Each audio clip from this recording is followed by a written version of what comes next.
Guys ভাবছিলাম তো এখানে কোনো ফ্রি খাবারের ইভেন্ট চলতেছে, পরে দুজন মিলে ঢুকে পড়লাম। দেখি এখানে সাউথ এশিয়ার সবচেয়ে বড় টেকনোর ফ্ল্যাগশিপ আউটলেট লঞ্চ হয়েছে। তারপর দেখি টেকনো ডাইনামিক ওয়ান রোবো নামের একটা কুকুরও আছে। আরে ধুর, ফাইজলামি করে না তো, এখন আমাকে একটু বলতে দাও। আমরা এখন আছি উত্তরা সেন্টার পয়েন্টে, the era of techno AI event, যেখানে সাউথ এশিয়ার সবচেয়ে বড় টেকনো ফ্ল্যাগশিপ আউটলেট লঞ্চ হয়েছে। এই শপটি হলো সেন্টার পয়েন্টের গ্রাউন্ড ফ্লোরের 1 নম্বর গেট দিয়ে প্রবেশ করে shop number C1 and C2, এবং আরো থাকছে কেমন 40 সিরিজের ফ্ল্যাগশিপ লঞ্চ ইভেন্ট। চলুন দেখা যাক কি কি এক্সপিরিয়েন্স করলাম আমরা। এই শপের প্রত্যেকটা কর্নারকে খুব সুন্দর করে ফুটিয়ে তোলা হয়েছে। এই টেকনোর ফ্ল্যাগশিপ আউটলেটকে পুরোটা ফিউচারিস্টিক ভাবে ডিজাইন করা হয়েছে। যেমন এই টেকনোর ইমেজ সেকশন, টেকনোর যে ইকোসিস্টেমটা রয়েছে এই ফ্ল্যাগশিপ আউটলেটে খুবই সুন্দর করে ফুটিয়ে তোলা হয়েছে। টেকনোর এই কেমন 40 সিরিজটা সিল্ক এন্ড স্লিম একটা ডিজাইন দিয়ে তারা লঞ্চ করেছে, যেটার ক্যামেরাটা দুর্দান্ত ছিল। এখানে কিন্তু টেকনোর সকল প্রোডাক্ট রয়েছে, স্মার্টফোন, ট্যাব, ওয়াচ,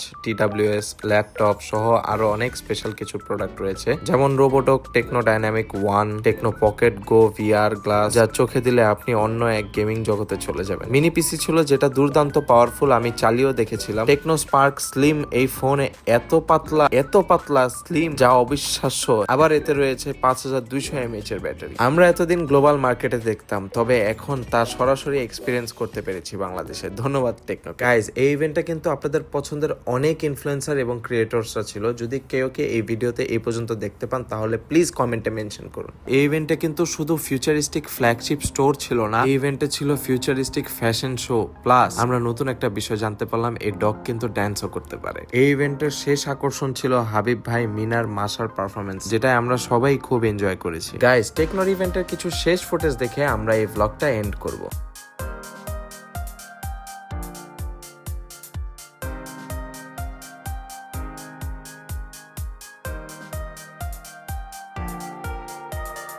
সবশেষে টেকনোকে ধন্যবাদ দিয়ে শুধু এটাই বলতে চাই যে এরকম একটা ইউনিক আয়োজন করার জন্য অনেক ধন্যবাদ।